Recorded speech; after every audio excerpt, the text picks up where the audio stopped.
Welcome, everyone. Good morning. Hello to another episode of LunarCrush Live. Today, we get to welcome Timothea Horwell, CMO of Orion Protocol, for what is actually round two for her for LunarCrush Live. So super stoked to have her back.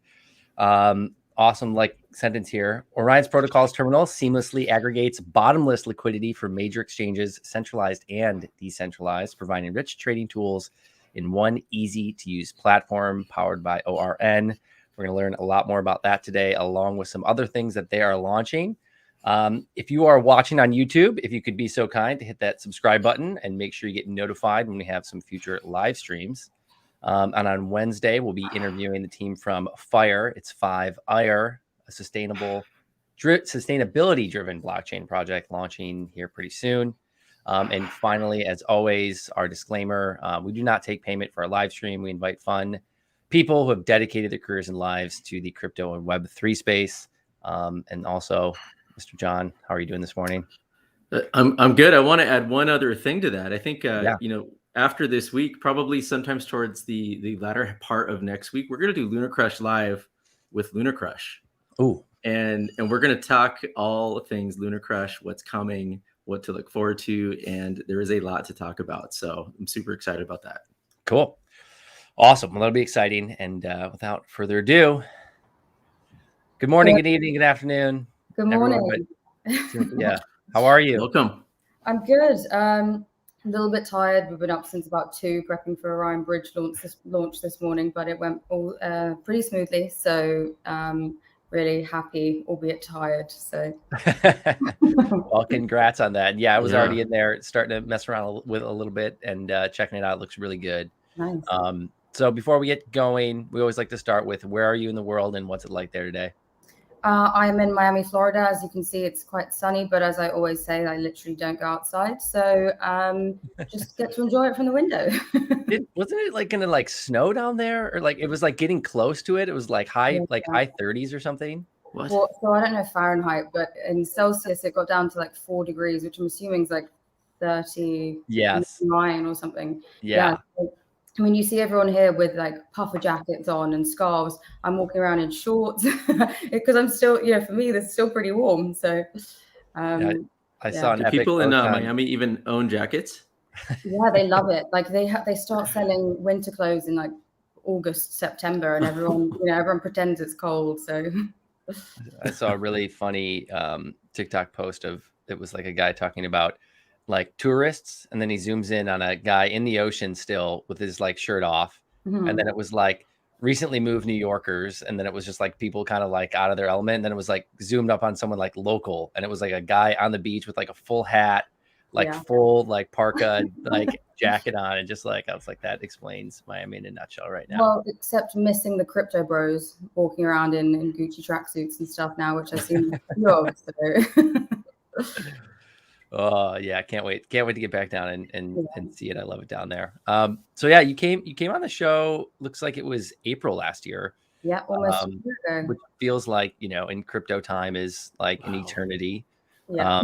But wanted to just hear your thoughts on just the industry as a whole, kind of since April last year and what's transpired since then. Well, I guess 2021 was really the year that we saw mainstream adoption of crypto with NFTs, El Salvador, adopting Bitcoin as its legal tender.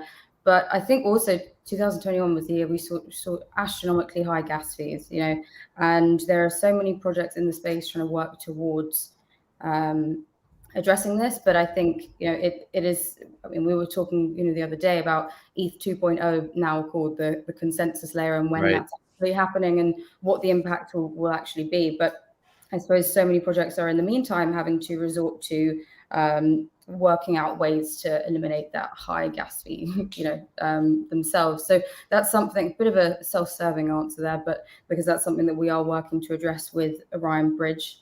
But I think in general, the space, obviously the market's a little bit volatile right now.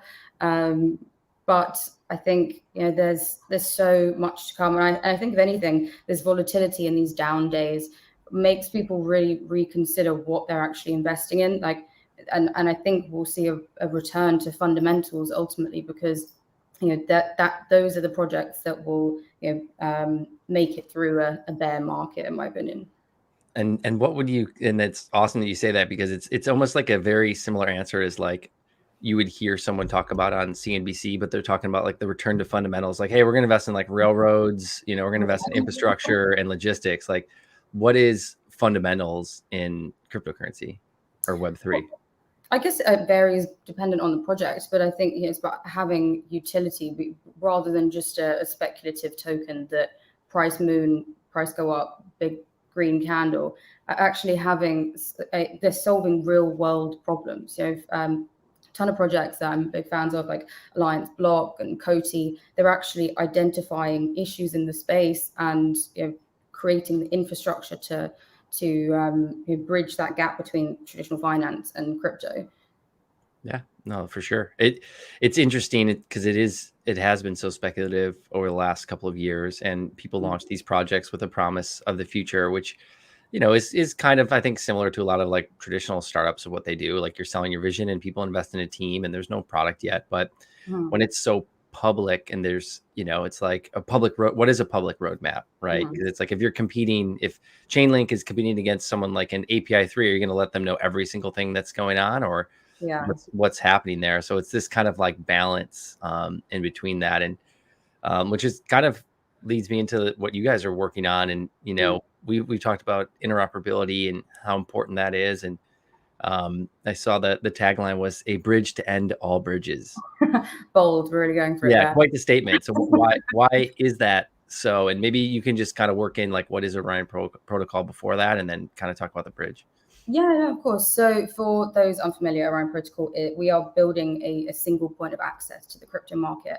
And we are currently the first and only platform to provide decentralized access, as you said, to centralized exchanges, decentralized liquidity, and swap pools in one place directly from your wallet. So what we're doing, and why Orion Bridge is important for this, is we're bringing together previously siloed markets from centralized and decentralized liquidity sources across multiple chains into one seamlessly aggregated order book. So for the first time, we're enabling users access to the liquidity of Binance, of KuCoin, Ascendex, soon to be Crypto.com, Uniswap, PancakeSwap, and more in one order book to get the best possible price for your trade. So critically, there's no compromising your assets or information in order to access this liquidity. So you don't need an account, you don't need KYC, and therefore there are no regional restrictions, and you trade directly from your wallet. And so for us, Orion Bridge, and kind of what we've said in comms, is the first step towards market-wide interoperability, because I think we've really reached this point, and I say this all the time, but of like peak fragmentation of the market, and we have increasingly different asset types built on different blockchains, held on different exchanges, and then the result is these incredibly siloed pools of liquidity without that infrastructure to bridge them together. And I think really the industry, as much as we all talk about interoperability, it's still really too siloed to evolve to a state of full interoperability that I think we really need for mainstream adoption, without a solution that kind of sits across the entire market. And our strapline is the gateway to the digital asset market. But to become that, we can't just provide siloed access to exchanges and blockchains as others are doing. And we really want, we exist, and the reason we came about was to bridge the gap between the centralized and decentralized worlds of crypto. So we want to emulate that trading experience of a centralized exchange in one seamless view of assets on different chains, with the security and kind of ownership of assets on a decentralized exchange, and enabling users to retain ownership of their assets. So for us, Orion Bridge is the first step towards this. And we have two current implementations. One is the bridge itself, and two, we've actually integrated it into the back end of the terminal.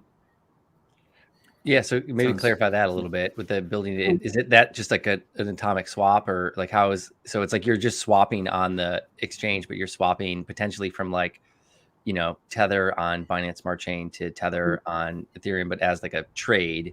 But I guess that would be a good example, because you might just want to bridge that, but like trading it from like Tether on Binance Smart Chain to like Chainlink on Ethereum in like one trade.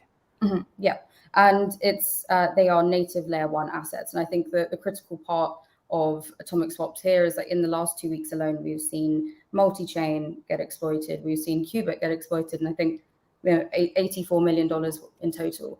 And the reason that they were exploited is because when you are swapping on multi-chain or on Qubit, you're actually minting new assets, so wrapped assets. But because we have, we're built on atomic swaps, it's literally the exchange of one native asset for another. There's no need for minting of assets, and there's no wrapped assets involved. So, and also, the process is called atomic because it implies that the procedure can't be stopped halfway through. So it either occurs completely or it doesn't occur at all, and therefore there is no way to falsify or cheat the system.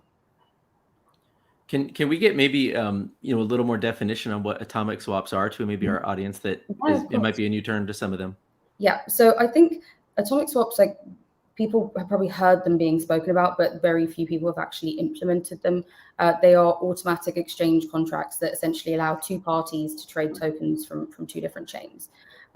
So we, as I said, I know one chain we're working on atomic swaps. There's a lot of smaller projects, but until now, and particularly in the bridge space, no one has implemented atomic swap technology. So it's based on hash time locked contracts. So I won't go into the details of like if this then that, but it's essentially the initial user provides a secret that only the other broker can unlock, and then that receiving that secret phrase then enables them to transfer that asset. And I think a critical part here is that you don't lose ownership of your funds until you receive the corresponding funds on the other network. Well, versus being held like in a smart contract on what is essentially a bridge, which is interesting because I feel like we were talking about like a year or two ago, it was all about like atomic swaps. Like we were talking about atomic swapping, but like that word kind of went away and it like turned into like bridging. Oh, I'm bridging here, I'm bridging there. Which is like, it's kind of interesting because you think about now it's being held like in these contracts, which like, for most parts, someone else built, right?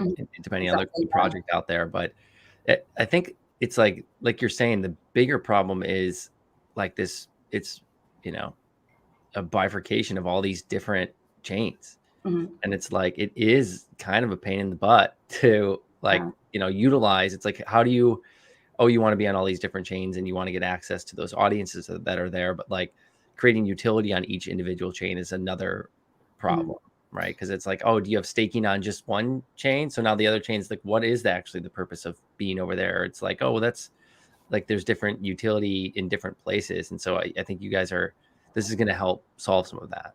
Yeah. Well, and also I think an important thing to note is as much as these chains or these bridges rather kind of position themselves as decentralized, they're not truly decentralized. They are reliant on layers of validators.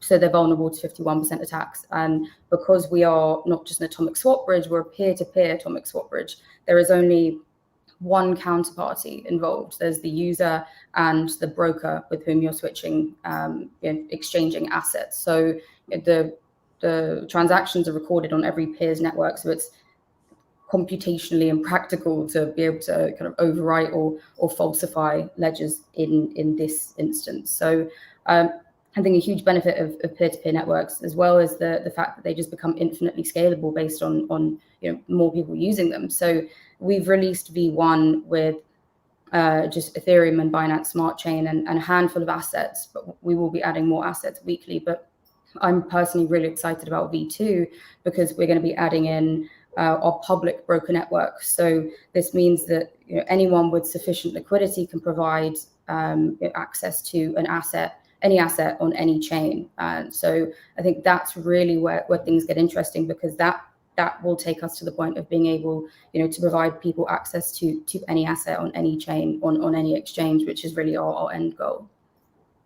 Are there any specific chains you're eyeballing to kind of prioritize on that?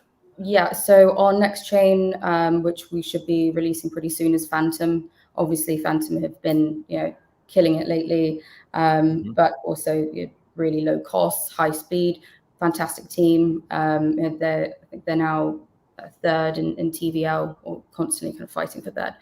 And there's just a lot of interest around Phantom, but the next chain we'll be looking at is, well, we are currently integrating it, is Matic. And then we've partnered with most major chains like Cardano, Hobie Echo Chain,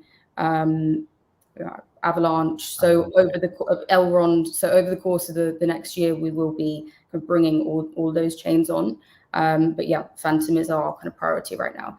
And the way that we've justified the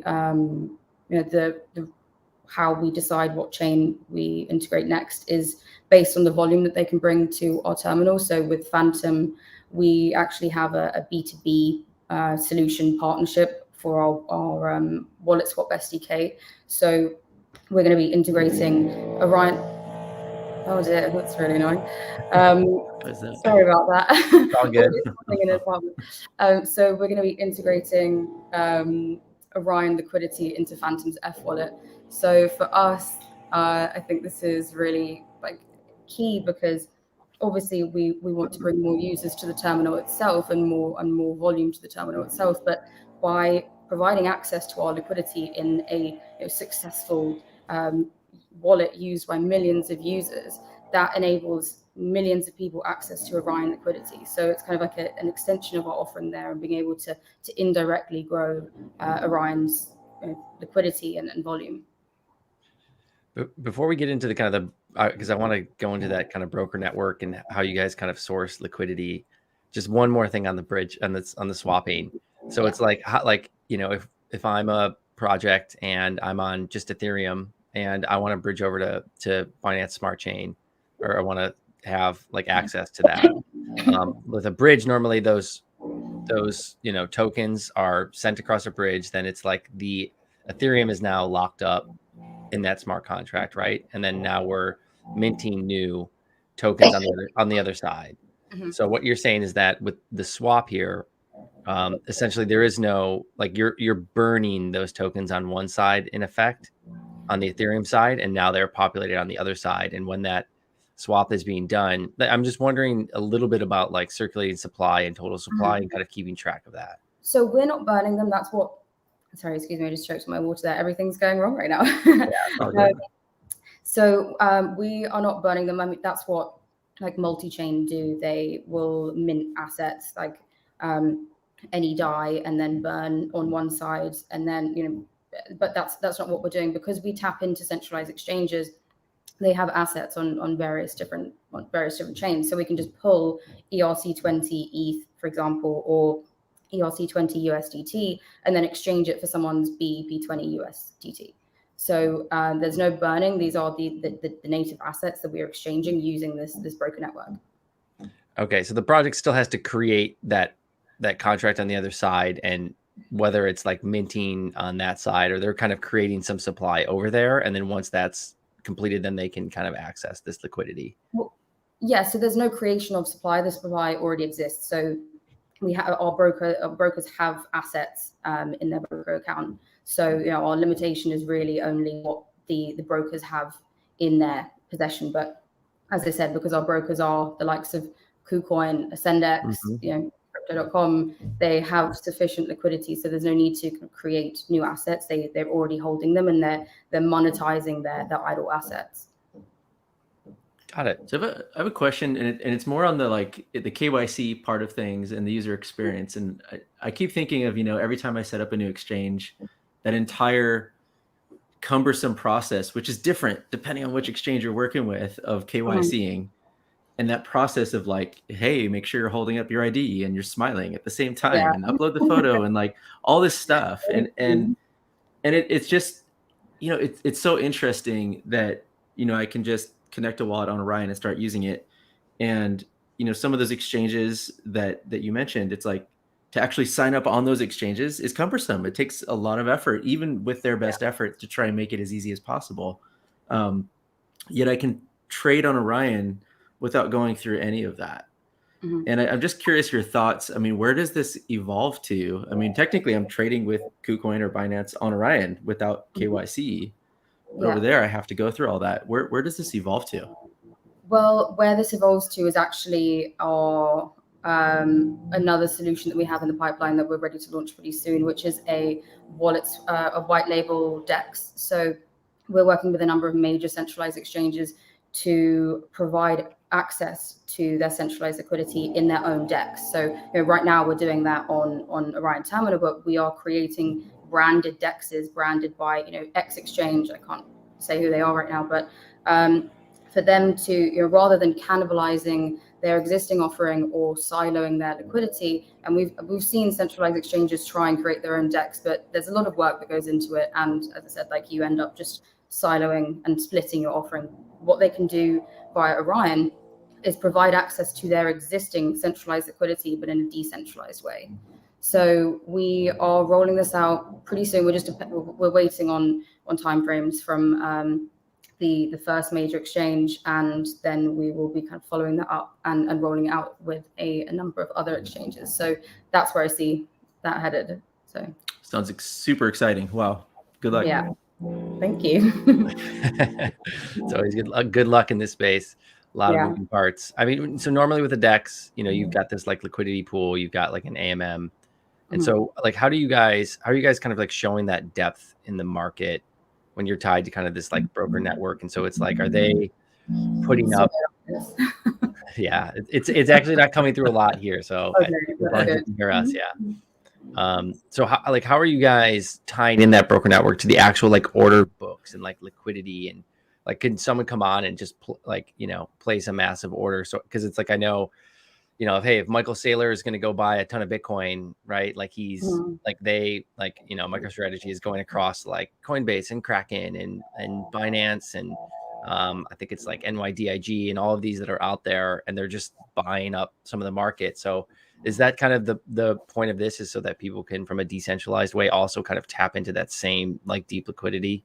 Yeah, for sure. And it's our goal this year to improve our liquidity. That we do have limited sources that are integrated into the terminal right now, but the last year has really been spent on optimizing our infrastructure and getting everything right in the onboarding process. So from this point forward, we can onboard new centralized exchanges a lot faster. So someone could come on and if they wanted to place a massive buy, that order is not just going to get filled by one broker necessarily. It can be partially filled across 5 different exchanges for the best possible price for them, or inversely, if they wanted to sell. It makes sense. You're able to get that best price and do it, tapping into a number of different exchanges by doing so. Yeah, because I mean, I saw the pools, like there's a lot of pools, but then I also, when I saw like the trading and like the listing, it's like I didn't see like a Chili's pool, but I could trade Chili's. Yeah, so the pool is something that I think we launched it just after our live stream. Actually, we initially launched it with just ORN pools. Now, in a bid to enable people to list any access they want, so provide any asset they want, providing someone has like 10K liquidity, 50-50, they can create a pool for any asset. So I mean, a lot of assets we have already pulled from centralized exchanges. That's why there aren't pools for them. But what we're aiming to do is in the most liquid pools to also pull liquidity from centralized exchanges where we can as well. See, that's what I think the rub that people might not understand how important that is. Of like, so if I went and created or say there's a Chili's pool, we'll just use Chili's. I love Joe Greg. So there's a Chili's pool on the that we create like on Orion, but then also they're listed on, like you're saying, KuCoin and SNDX and some of these other places. So they're those are all kind of commingled into the same book, so that it's the best price, the best time across all of those exchanges. And it's like, I think people don't realize, like at each of those centralized exchanges, there could be 1 to 10 different market makers and trader, like people that are creating those markets as well. And so there's a lot behind the scenes, especially when it comes to the centralized exchanges. So it's like, by creating even a smaller pool on Orion, you're getting access to much more. So you don't need to come there and create this, like, hey, you got to put up 250,000 on both sides to like just kickstart a pool. Right. Exactly. Yeah, and I think that provides amazing arbitrage opportunities. For I've seen arbitrage negative spreads on the terminal like up to negative 16% sometimes, and I don't see that anymore because we have like our bots and things like that running from our SDK. But yeah, I think it's a huge opportunity to be able to pull in decentralized liquidity and centralized liquidity into one order book, because that's where we often see the most discrepancy in prices. And I think one of the reasons why we get a question all the time, like, why haven't you integrated Uniswap or PancakeSwap yet, which we are going to shortly. It's not difficult to pull in Uniswap or PancakeSwap liquidity. We could, if we were just another DEX or another fork, Uniswap fork, we could do that tomorrow. It's more about how do we pull that liquidity in and display that liquidity alongside centralized exchange order books. So that, and in one environment that enables users to see every single transaction, every single order. So that has been something that's taken longer than expected, but as I said, in the next month we will be rolling out more decentralized exchanges onto the protocol. So you mentioned Uniswap, and I always think of Uniswap as like, it's really great if I'm going to place like a massive trade. It's a place for whales to operate because the fees are not the lowest. Yeah. But the slippage is better than elsewhere typically. Yeah. And so like, I guess when you look at this, that's a certain user type on Uniswap. Mm-hmm. And I guess where do you see the core user for Orion? Is it everyone because it's sort of aggregating all this stuff, or is it for smaller trades? Mm-hmm. What are you looking at? I suppose it depends, because it's kind of fragmented depending on what chain you're using. Because of, at least when we launched, the relative complexity in how to use the terminal, it does tend to be seasoned traders versus someone who's completely new to crypto.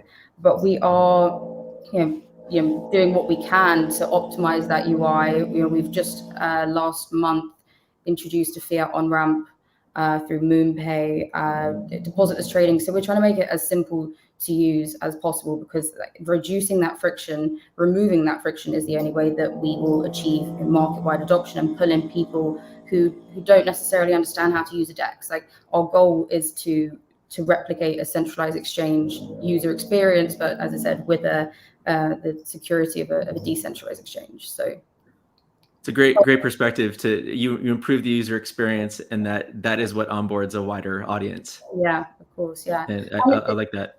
It takes time, but I think that's the biggest issue in DeFi right now, right? That learning curve of how to understand and use all these different platforms, and the fear of messing up or sending your assets to the wrong, to the contract address or something. So I think it's about simultaneously providing that education and also creating a better user experience. So. Yeah, I was thinking about that actually the other day, of just like, the fact that there are these EVM compatible chains and they're all using like the same address. Like, imagine if like just the way somehow the technology was set up, that like each of one of those had to be a different address. Yeah. Like, how much money would be lost between like people going to Polygon to Binance Smart Chain to Ethereum back and around if those were all different addresses? Because I guarantee people have been like, shit, I sent it to the, oh no, it's the same. Like, lucky I sent that. Yeah, it happens all the time. Like, we recently launched a initiative called Solar Flare. So it's essentially like an extension of a launch pad. So it's a completely democratic process. There's no first come first serve. There's no minimum. There's no maximum. And the market and the community control the value and ascertain the value of the project. But we worked with Victoria VR, Chumby, and both projects have done like 200x or so, and we've seen like 10x for Solar Flare participants. But yeah, we saw people sending funds to the address from a centralized exchange. So there are people who, I'm not going to blame them there. I think people should definitely do more research before sending funds somewhere. But it is difficult. It is complex, and a lot of people, particularly when it comes to the opportunity to make money in an IDO, will just jump quickly before understanding the implications of what they're doing. So I guess, yeah, it's up to us to make that process to limit the room for human error, I suppose. Yep, well said. It seems like an interesting thing, like especially if you're talking about farming, because a lot of that ends up necessitating tons of trades, because you go on there one day on any DEX and you're like, oh wow, it's a 6,000% APY, this is amazing, and then you come back the next day and it's 1,500, and then there's another pool that's got 12,000% now, and then you're in there and you're moving around. You don't realize that, like, wait a second, this one gave me a penalty because I left it too early, or there was a small fee, or there's slippage, or like all this stuff happens. You end up finding yourself trading into oblivion versus having a strategy a lot of times. It's a lot of trades, a lot of errors. I think we kind of saw the demise and then the rise again of like these super inflationary assets, and we saw what happened with time and all like on forks recently, right? I mean, like offering, I think that I saw Snowdog at one point offering an APY that didn't even fit on the page. It's because the asset probably was like 1,000 zeros, 0.01. Right, exactly. Yeah. Wow.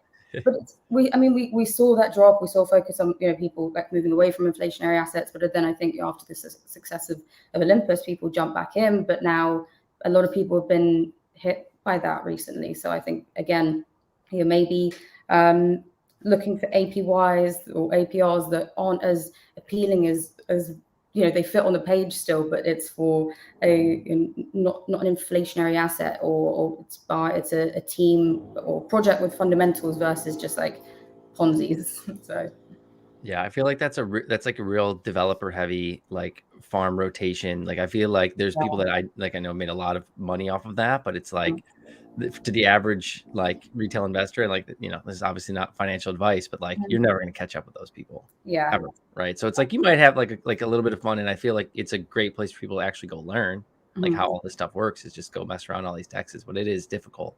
Well, by the time you know about it, it's too late probably, right? So, yeah, right. If you're the one that's aping in late, but that's sometimes the fun of it. So are there or go ahead, John. Yeah, if you got. Well, I want to. I mean, related to this, I think there's a pretty general question to ask of like, how do DEXs make money in general? What is the model? Well, so we kind of two layers there. Firstly is trading fees on the terminal. So it's 0.2% if you use ORN and 0.3% if you use another asset. But similar to what I said for the wallet swap SDK, we have a multitude of revenue streams that the terminal is just one revenue stream. So it all essentially comes down to the trading fees and the terminal volume, the protocol volume rather. But as I said, using other projects and other companies as vehicles for that volume. So the white label DEX, for example, will be tapping into millions of users, taking a percentage of that transaction fee that Exchange X, for example, creates to provide decentralized access to their liquidity on a DEX that we've created and via our broker network. The wallet swap SDK as well, that will be taking a percentage of every single transaction in these wallets via Orion Liquidity. So as I said, the terminal is just one solution, and I think the volume for our B2B solutions will far surpass that of the terminal itself, just because of the scalability of it, really. That's really super, super interesting. We have the same perspective on that. There's a huge B2B opportunity. Yeah. And I think when you look at like that, when I asked like, how do DEXs make money? When we say make money, does that mean like, does that money get locked up in US dollars, or does that go into say like the ORN token, or is it like a combination of both? Like, how do you look at where that all goes? So the primary focus of all of this volume and the transaction fees is staking rewards for ORN holders. So we haven't launched mainnet staking yet because we have been focusing on driving that volume first. But a percentage of every single transaction on the protocol, obviously ORN takes a small amount, but a lot of it goes to will go to, when we launch mainnet staking, to ORN holders themselves. So I think that a lot of people are waiting for these B2B solutions to be live because, as I said, they can bring so much volume and therefore so much in the way of transaction fees. And that we wanted to create a model like this because we're not minting new assets for staking rewards. So we're not an inflationary token. We also continually remove tokens from circulation. As I said, we don't say the B word here for legal reasons, but so don't know if you guys have the same thing, but yeah, so we're continually reducing both circulating and total supply, and then as I said, our staking rewards will come from transaction fees versus minting any new assets. And Timothea, is there are there API docs that you guys have and people can kind of like trade via API today? Yeah. So we have Orion SDK v1. I know a lot of people have built like arbitrage bots, so you can arbitrage not just within Orion Terminal, but with exchanges we haven't connected yet, like Kraken and Coinbase and Huobi, whoever. We are also going to be launching soon. This is an initiative that our new UI UX developer Helios is building called Orion Builders. So essentially, it kind of pulls together a lot of what we're doing and makes it a like out of the box solution for people, so that you can rather than just pulling the code, it makes it basically Orion Protocol accessible for people who don't even know how to code or oh, nice comment, thank you. I was gonna say thank you for the comment, but I don't think I can pronounce his name. I just saw the fire emojis.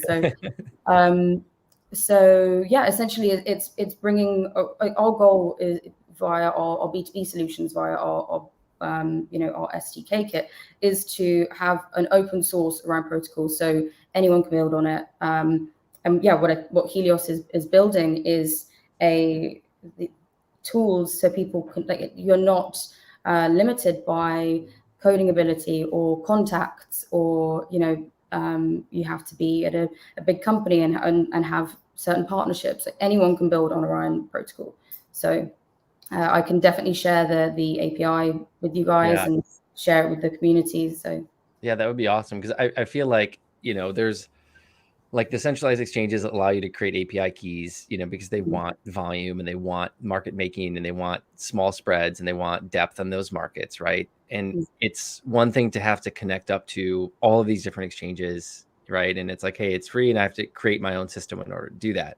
You guys are kind of creating like a middleware value add there, where it's like, hey, if I'm trading on Orion I'm doing market making there, I'm technically doing market making across all of those exchanges. Yeah, exactly. Right? Yeah. So we do have a number of market makers as partners who are regularly using the terminal, because it's just it makes sense for them to be able to operate across multiple exchanges that they're working with. Yeah, and technically one book. Yeah, exactly. Yeah, and it's decentralized. It's kind of like holy shit. Yeah, it's huge. Yeah, for sure. So, I mean, there's a lot still to do, but I think, as I said, last year was us laying the foundations, laying the groundwork for us to be able to deliver. I think that this year, we had a bit of a lull at the end of last year while the development team were focusing on getting everything ready. And now everything is pretty much like, ready for deployment or nearing deployment. So it's just having a quick succession of us being able to deliver solutions, partnerships, rather than just announcing new partnerships all the time. We want to focus on the partnerships we've already announced and bring them to fruition, rather than just like partnerships for optics. So right. No, absolutely. And you see, it is interesting, John. I always joke, there's like, you see that a lot in the space of people like, oh, let's do a partnership. It's like, well, what comes with that? Yeah. Right. And like we're really big about like, when we delivered like, on the new brand and a Lunar token and everything, like it worked on the first day. Like we spent months and months and months and months like organizing, strategizing, figuring that out, and then literally launching it live. Like because you just don't see that as much in this space. And it's I think it's why a lot, like you're saying, people are moving back to fundamentals. It's why a lot of the big money and a lot of kind of the traditional folks that are investing in other types of assets are like, well, I'm not going to invest in that, like, penny stock kind of vaporware type oriented thing. It's like, but it is different, I would say, because it's like Phantom, right? Like that's going to be one piece of like the future internet, right? Yeah. And that's a completely different type of asset that you couldn't invest in the internet when it came out, right? Like, and I think that's what people miss is like when you're investing in this one of these layer ones, and if they're going to win, you're investing in what like TCP/IP, you're investing in the internet. And it's like if you guys can be that connector, that's a pretty big deal. Yeah, and I mean we are a chain agnostic. You're talking about Phantom, a chain agnostic protocol, but our goal is to move via Orion Bridge all transactions on the protocol, regardless of the chain, to the chain with the the cheapest transactions and the lowest fees. So I guess we'll see over time who that chain is. Currently, out of the 3 that are in our network right now, it is of course Phantom, but who knows what the future holds. There may be a newer one coming up, but yeah. So I think it kind of feels like a bit of a race to the bottom with L1s, right? With both transaction fees and high speeds. So yeah, it's going to be a long tail game for sure. Yeah. It also seems like it's a huge game of investment right now. You look at some of these funds that are out there, it's just mind blowing to get their application layers built out across the community. The investments, the valuations, so high. Yeah. Pretty impressive. I guess, yeah, what really makes the difference is their being like the ability to be able to build on them, because we've worked with a number of different chains that are harder to build on than others. Phantom for us was super easy. The documentation is really clear. Obviously, they're EVM compatible, but I still think some are doing it better than others, and they're enabling scalability by doing so. And so what you guys are launching the bridge today, or had just launched a couple hours ago. I mean, how are you guys like judging success a little bit in these early days? And then like, do you have kind of fast follow roadmap stuff that's going to be implemented? Is it kind of, like you said, like moving over to other chains and making sure that that's all kind of dialed and integrated? And like, what does success look like here in the first like 30 days? So we will be adding new assets weekly. And beyond that, I'm confident that there will be a new chain integration within that 30 days, hopefully. Don't touch wood. Yeah, it's just about bringing more assets. We've got a number of centralized exchanges coming on board as well. So making it more usable, more valuable, bolstering that liquidity, whether it's assets, exchanges, or different chains. And then, as I touched on earlier, it's the next stage is V2 of the of the bridge, which has our public broker network, and that's really what I'm excited about, because it means that there will be pretty much any asset, given there's sufficient liquidity on any supported chain. So obviously we are starting smaller. I know there are chains in market that have bridges more. There are bridges in market with more chains and more assets, and that's fine, because what we're building is different to their offering. It's more secure, it's faster, and we obviously wanted to walk before we could run, not launching with a ton of different assets without sufficient liquidity. So yeah, really this was kind of I wouldn't say test phase, but just seeing how the public responded to it, and then growing it from there, rather than like spreading ourselves too thin with a multitude of different chains and assets. So it's going to be slow but steady growth until we get to that point where we bring on the public broker network, and then it's just kind of like blows up, because anyone can provide liquidity. So question on that. So if there's a public broker network and this is all cross chain, how do you look at the liquidity rewards to those LP providers? Like, is that in Orion? Is that in other tokens? Is that a combination of things? Is it multiple tokens? How do you see that happening? So right now we have 0% zero bridge fees, because we didn't want to take a cut. When we do bring on the public broker network, we will have a small fee, obviously, to incentivize that. We're looking at different models of rewards at the moment, whether that be ORN or the asset that they are providing liquidity for. So before we release the public broker network, we will have more details on that. And do you see that as like they'll be providing like a 50-50 split on a couple assets too? Is that, or is there single-sided rewards? it would be single-sided because they don't need to provide a matched asset. It's just our broker network that we've spoken about implementing was 10K, $10,000 worth of ORN in order to become a broker. So I imagine it would be similar to that. But again, it varies depending on what, like less liquid assets, more liquid assets. The process of choosing a broker in the back end is complex and is depends based on how much they're staking, how frequently they're chosen to transact, how much liquidity they have, and obviously we don't want to deplete all their liquidity. So there's a number of different factors at play there. But yeah, the number that we have kind of communicated thus far is $10,000 worth of ORN of minimum to become a broker. That's huge, and that's also like so much easier for so many people. Like if someone's got $100,000 of Ethereum, they don't want to have to sell half into another asset just to leverage $50,000 of Ethereum. They want to keep 100 and earn more Ethereum. Yeah. So that's pretty interesting. I really like that. That's cool. Yeah, and then obviously they do need to provide other assets as well, but it's not it's not paired. So yeah. And so like on the bridge a little bit, if there's projects, all these projects have already bridged over and are using other bridges in different ways. And so what is, how does that impact if there's like a project like, oh, we just bridged over on this one chain or this one, provider, this other provider? I mean, are you thinking people will have to unwind some of that? People will unwind that more in the future, or they'll just use this as an additive on top of it? Yeah, I wouldn't say it would need to like cannibalize their existing bridges and partnerships.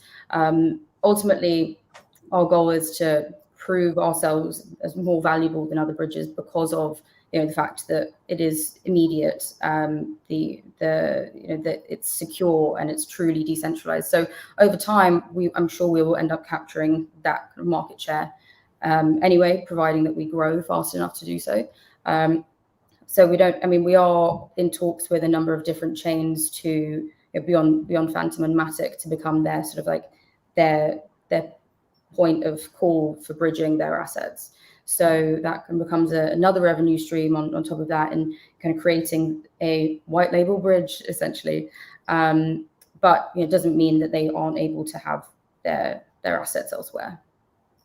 Yeah, that's what I was thinking. It would be, I could see projects that have other kind of like smart contracts that are locked up across these bridges and seeing like, hey, what you want to do is unwind all of that, move it back to its original place, and then start using atomic swaps, and like whether it's white labeling that or you guys become kind of a terminal for that in and of itself. Because it's like sometimes there's like that third party aspect of like trust, even though and it is decentralized, that the community likes, I would say. Yeah, they just become a broker themselves. We don't touch their assets, Right. Exactly. So it makes a lot more sense than, as you said, having that liquidity locked up on multi-chain or wherever else. So I'd love to come back to the user experience side of things. I mean, you were talking about it earlier, and where I know you're all about like having a great user experience and adopting a wider audience. And I just would wonder if you have anything specific, like where do you see the issues now? And where do you think, both in Orion and just in general, what are the areas that need to be addressed from a UX standpoint? Well, from Orion, we actually have a terminal redesign underway, and I think it's not having things in obvious places. If you have to look for something and can't figure out where my pools are, or having data shown to you clearly, like I have my funds staked here, here, and here.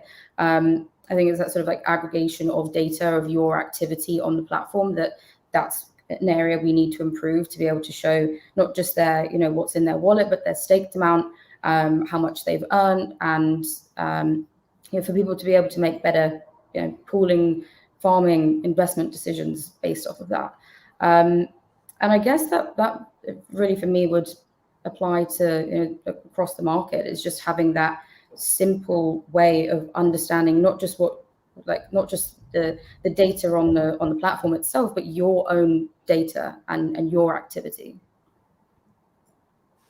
And I don't think, I'm trying to think of a platform that I see does that really well. I can't. Maybe you guys have an example, but I think, it's just being able to understand, not just what the platform's doing, but what you guys are as well.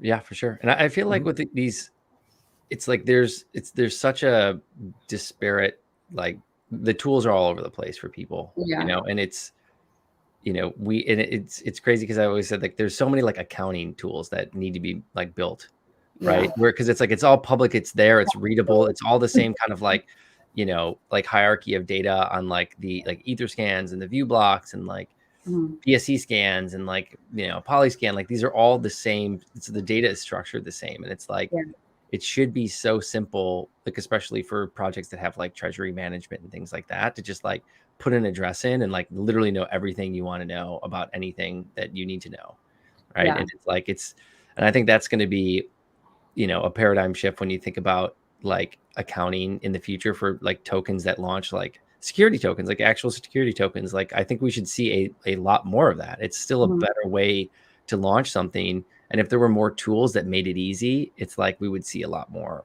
action, I think, over on that side. Because it's all public, it's all there. Yeah, I guess it's also just it's subjective, really, isn't it? What data you need, and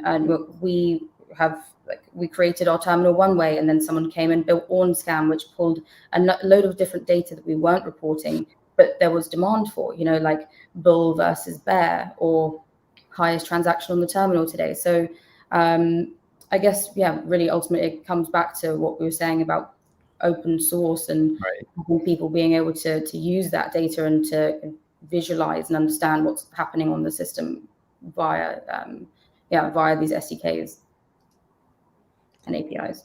Yeah, it's the composability factor that changes everything. Yeah, for sure.